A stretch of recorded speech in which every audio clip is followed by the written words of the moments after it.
പകരം വയ്ക്കാനില്ലാത്ത ഒരു അതുല്യ കലാകാരനാണ് മലയാളത്തിന് നഷ്ടപ്പെട്ടിരിക്കുന്നത്.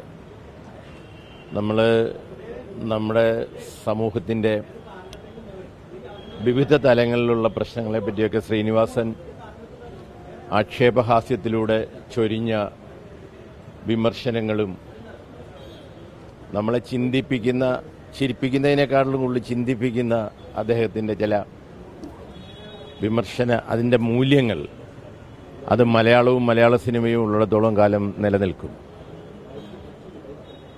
തനിക്ക് പറയാനുള്ളത് നിർഭയമായിട്ട് എന്തിനെപ്പറ്റിയും പറയാനുള്ള ഒരു ചങ്കൂറ്റമുള്ള ഒരു കലാകാരൻ കൂടിയായിരുന്നു ശ്രീനിവാസൻ.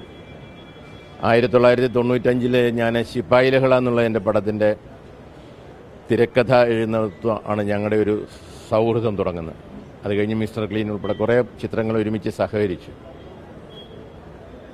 ശ്രീനിവാസൻ എന്ന് പറയുന്ന വ്യക്തിയെപ്പോലെ ഒരു ചലച്ചിത്ര പ്രവർത്തകൻ എന്നതിനോടൊപ്പം തന്നെ തൻ്റെ തൂലികയും തൻ്റെ സിനിമയുമൊക്കെ സമൂഹത്തിലെ പുഴുക്കുത്തുകൾക്കും സമൂഹത്തിലെ ഇല്ലാത്ത മേനി നടിക്കുന്ന ചില പൊയ്മുഖങ്ങൾക്കുമൊക്കെ എതിരെ ഇങ്ങനെ പ്രതികരിച്ച ഒരു കലാകാരൻ വേറെ ഉണ്ടായില്ല.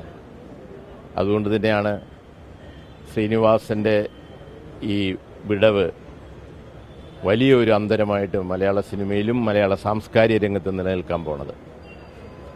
ആദരാഞ്ജലികൾ അർപ്പിക്കുന്നു. ലോകത്തെവിടെയായാലും ഏത് സമയത്തും 24 വാർത്തകളും ഓഗ്മെന്റഡ് റിയാലിറ്റി പാക്കേജുകളും എക്സ്പ്ലെയിനറുകളും വിശദമായി കാണാൻ ഞങ്ങളുടെ യൂട്യൂബ് ചാനൽ നിങ്ങൾക്ക് സബ്സ്ക്രൈബ് ചെയ്യാം.